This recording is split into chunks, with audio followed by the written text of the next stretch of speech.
Recette de mes Cinnamon Rolls Express à la pomme sans levure de boulanger. Mais attendez, avant de continuer, est-ce que vous êtes déjà abonné à ma chaîne YouTube? Si ce n'est pas fait, faites-le tout de suite.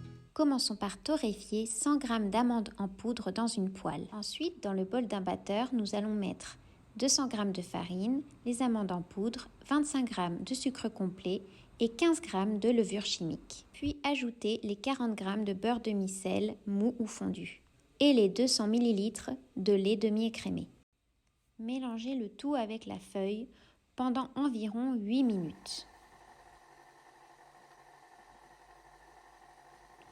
Retirez la pâte du bol du batteur à l'aide d'une corne et posez-la sur votre plan de travail.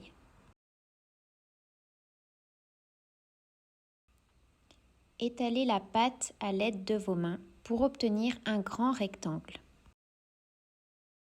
Choisissez votre confiture préférée. Moi, j'ai pris une confiture de pommes. L'étalez sur toute la surface de la pâte, ainsi qu'une poignée d'amandes grillées et commencez à enrouler la pâte pour former un long boudin que vous couperez en 6 parts.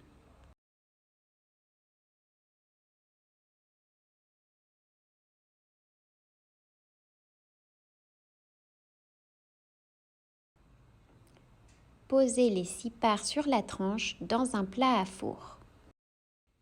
Mélangez 30 g de beurre demi-sel avec un peu de cannelle et étalez ce mélange sur les roulés.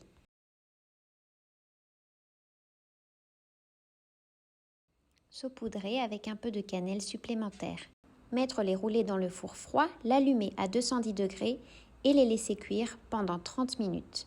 Voici leur aspect à la sortie du four.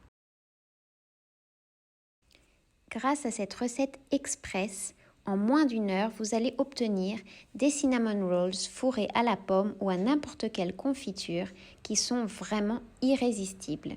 Les amandes leur donnent une texture particulière un peu humide, pas tout à fait similaire à des cinnamon rolls traditionnels, mais vraiment exquis. Voici le moment crucial de la découpe où vous allez découvrir la texture de ces cinnamon rolls express qui ne contiennent pas une trace de levure de boulanger. Regardez leur intérieur. Je dois dire qu'il y a un petit côté frangipane et avec les morceaux de pommes de la confiture, c'est vraiment une petite tuerie.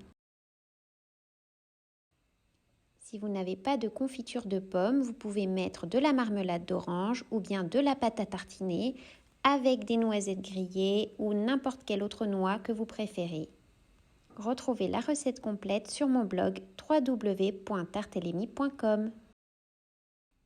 Bon appétit et gros bisous les gourmands! Ah et au fait, n'oubliez pas de vous abonner à ma chaîne YouTube avant de repartir.